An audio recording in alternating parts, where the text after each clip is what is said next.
Сегодня я хочу рассказать о своем старом доме. Может, эта история для кого-то покажется не настоящей, но вы как хотите, верьте или нет.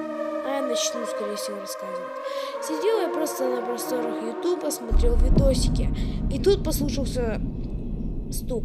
Я подумал, что это мне показалось, но потом еще один. Я встал и пошел посмотреть, кто там стучит.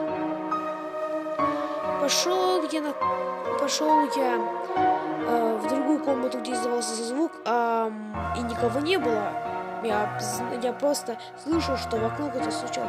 Я подумал, что мне показалось, и повернулся. Только я повернулся, и сразу звук. Я моментально повернулся и посмотрел, но никого не было. Я подумал, что мне это все слышится, и пошел дальше смотреть YouTube.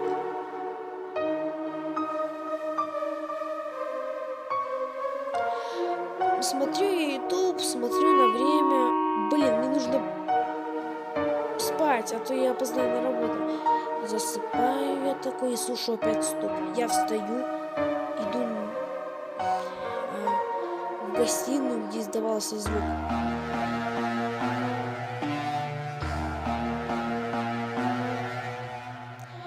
Хожу я в гостиную, а там какой-то получеловек, получудовище стучит в окно, и она повернулась на меня.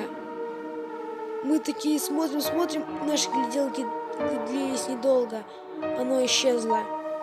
Я упал, думая, что, может, я из-за того, что я сон такое вижу, и решил пойти дальше спать, думая, что это мне все привиделось, потому что я долго не сплю. Сплю я такой, встаю утром и слушаю опять стуки, только 2 раза больше. Смотрю, а там 2 чудища. Не одно, а 2. Я вырубился. Больше я чудищ не видел, потому что больше там меня и не было. Не знаю, может это правда, может и нет. Но, пожалуйста, прислушивайтесь к стукам.